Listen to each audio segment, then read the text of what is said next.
Ronaldo to Chelsea. Why I is was Ronaldo? actually gonna ask you Go on. something relate not completely to Ronaldo, but I mean like it kind of relates to it. And it's Neymar, Terry. I mean, Neymar, there's the news coming from LMC Sport. Basically, Neymar is now not completely against leaving PSG. I mean, there was rumors a week ago that PSG were trying to ship him off. Could Neymar be potentially someone that Chelsea look at? I mean, you have the Thomas Tuchel link. Thomas Tuchel has famously said that he's the most talented player he thinks, period. It looks like Todd Bowley looking for a big name to kind of kickstart his Chelsea era off. What do you think? There's any validity in a potential Neymar to Chelsea transfer? I think there could be. I think everyone should avoid Neymar like the plague, though. Oh, really? We might disagree on this. Go ahead, though. Ability-wise, outstanding. If he could make more money doing a different type of job, I think he'd go and do it. I feel like you've got a player that every February he's going back home. He's injured in February.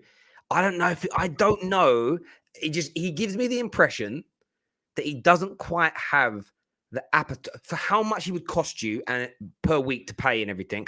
I don't know if he has the mentality of a Messi, of a Ronaldo, of a Lewandowski, of what we see from Mbappe and Haaland. Like, I want to be the best footballer in the world. I think he's so good that he can cruise. The problem is, I don't know. It's one of them deals where I look at it and go, my own brain saying, don't say that, Terry. He's one of the best footballers in the world. But I almost feel like I think he'd end up disappointing Chelsea fans in the end. I mean, listen, I'm not going to tell you how to think, right? At the end of the day, if that's your gut feeling, that's your feeling. For me, Neymar, the biggest question mark for him and why I would say most teams should be hesitant about making a deal is his availability. I mean, the statistic is that since he came to PSG, he's been fit for 46% of their league games. 46%. That's less than half of the games. And we were talking about the Pogba deal. Go ahead. No, and just to interject on that, and I don't think he's injured for the vast majority of them. I think he decides not to play. I think he says he's injured, but really, I don't believe he's truly, truly injured all the time either. I have no way of knowing that. So for me, I won't go there, to be honest. But let me play the politician here. But for me, I have no way of saying that. But I think, to be honest with you, his injury record, like especially like the last few years, has been scary. Because when you look at the productivity aspect of it, Terry, his GA since he joined PSG is higher than the amount of games he's played, meaning he's scoring and assisting more goals and assists than he plays games, which is crazy. When he's on the pitch, Neymar is unplayable. The problem is, just like it was with Pogba, and Pogba, if any, has less activities, even less so you'd want to buy him.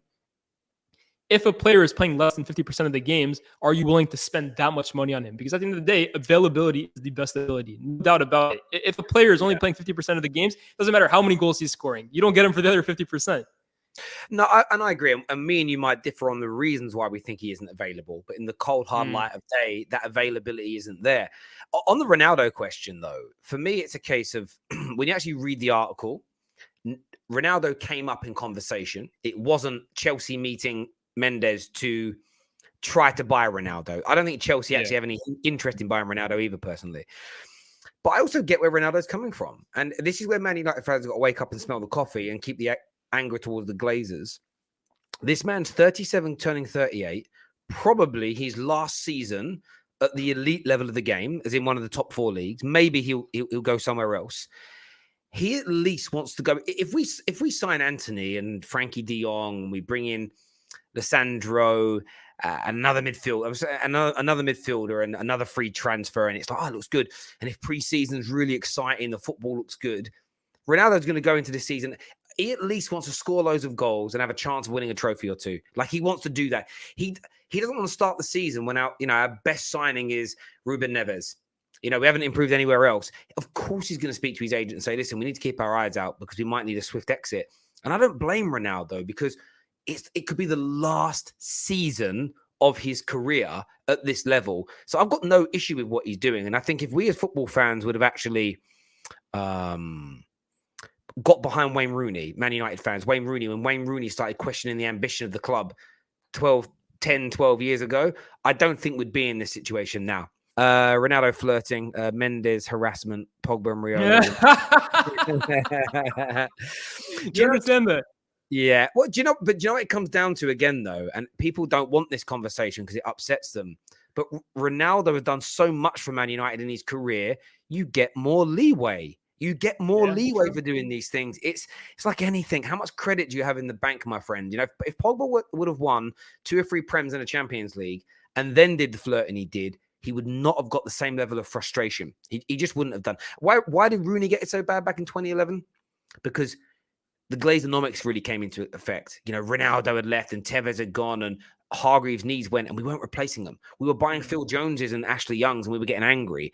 And then when Rooney kind of called it out, it was like that, no, this is getting bad. So they took it out on the player. Like, that's all that comes down to me.